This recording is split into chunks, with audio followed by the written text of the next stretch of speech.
Hello everyone, I hope you all are doing well. You are not just fighting the system, you just proving you were not even the near of the crime spot. That's not an excuse. It is your legal right, that is plea of alibi. Let's understand when and how the plea of alibi is applicable. Play of alibi alibi एक Latin term है जिसका मतलब होता है elsewhere या फिर at another place, मतलब कि मैं कहीं और ही प्रेजेंट हूँ। तो प्ले ऑफ एलिबाई एक डिफेंस है, एक राइट है जो कि इंडियन एविडेंस एक्ट और भारतीय साक्ष्य अधिनियम में प्रोवाइडेड है।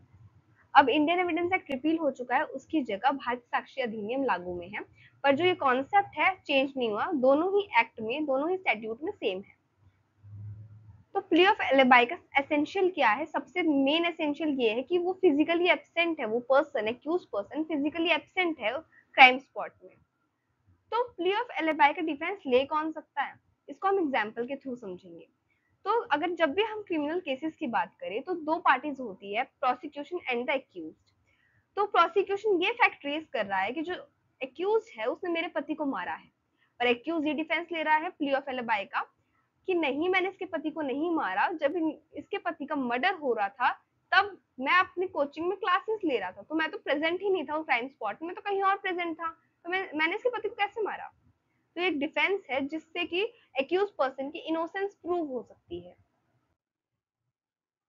तो अब हम प्ले ऑफ एलिबाई के सबसे इंपॉर्टेंट एसेंशियल्स पढ़ लेते हैं। तो प्ले ऑफ एलिबाई सिर्फ क्रिमिनल केसेस में यूज होता है, सिविल और मैट्रिमोनियल में इसमें इसकी कोई रिक्वायरमेंट नहीं है। और ये डिफेंस सिर्फ एक्यूज पर्सन ले सकता है क्योंकि उसके अगेंस्ट चार्जेस लगे हैं। ये एक ऐसा डिफेंस है जिसके अंदर एक्यूज अपनी इनोसेंस को प्रूव कर सकता है।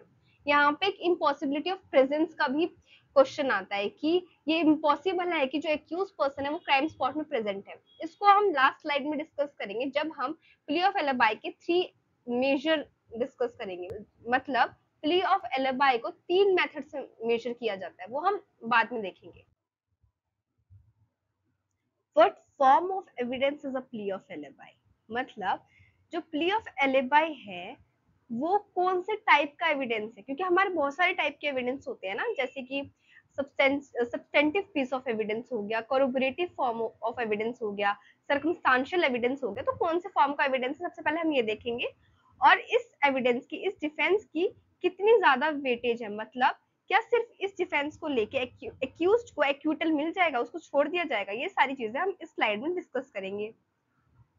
तो जो प्ली ऑफ एलिबाई है वो सब्सटेंटिव एविडेंस है, मतलब इसकी वेटेज बहुत ज्यादा है, पर इसको वेरीफाई जरूर किया जाएगा कोरोबोरेटिव फॉर्म ऑफ एविडेंस से। मतलब जैसे कि मैंने ये बोल दिया कि मैं यहाँ पे प्रेजेंट नहीं था, मैं क्राइम स्पॉट में प्रेजेंट नहीं था, मैं कोचिंग सेंटर में अपनी क्लास अटेंड कर रहा था, तो इसके सपोर्टिंग एविडेंस लिए जाएंगे, जैसे कि सीसीटीवी कैमरा देखा जाएगा कि क्या आप सही में प्रेजेंट थे अपनी क्लासेस में।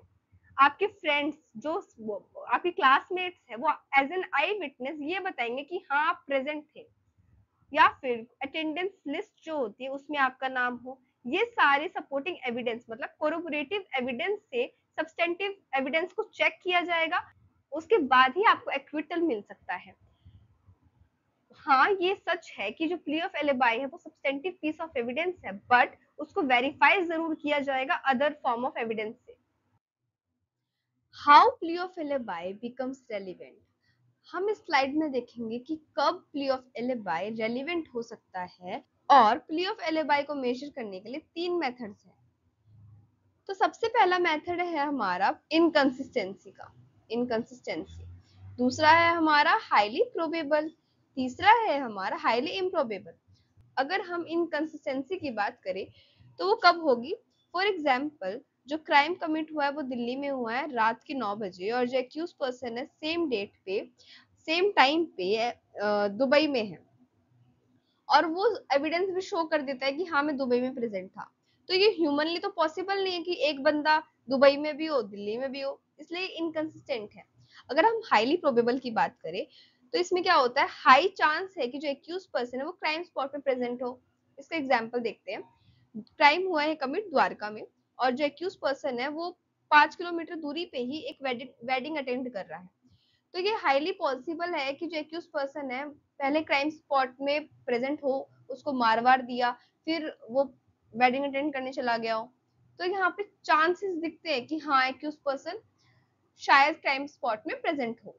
और इसका एक लैंडमार्क केस भी है दूधनाथ पांडे वाला, वो भी हम अगली वीडियो में डिस्कस करेंगे। अगर हम हाईली इम्प्रोबेबल देखें, इसका मतलब होता है ना तो ये इनकंसिस्टेंस होता है, ना तो ये हाईली प्रोबेबल होता है। इसमें ये है कि शायद एक्यूज पर्सन क्राइम स्पॉट में प्रेजेंट हो सकता है, बट थोड़ा मुश्किल है। क्यों मुश्किल है? फॉर एग्जाम्पल, एक्यूज क्लेम करता है जिस वक्त क्राइम कमिट हो रहा था उस वक्त तो मैं हॉस्पिटल में था, मेरे पैर टूट रखे थे, मैं चलने की हालत में नहीं था, तो मैं कैसे किसी का क्राइम कमिट करने जाऊंगा। हालांकि हॉस्पिटल और जो क्राइम स्पॉट है वो इतना दूरी पे नहीं है, 10 या 5 किलोमीटर दूरी पे है, पर उसके पैर की ऐसी कंडीशन थी कि वो चलने लायक नहीं था। बट यहाँ फिर भी माना जाता है कि थोड़े चांसेस है कि जो एक्यूज पर्सन है वो क्राइम स्पॉट में प्रेजेंट हो सकता है। Thanks for watching and share your views in the comment box, and do not forget to like and subscribe.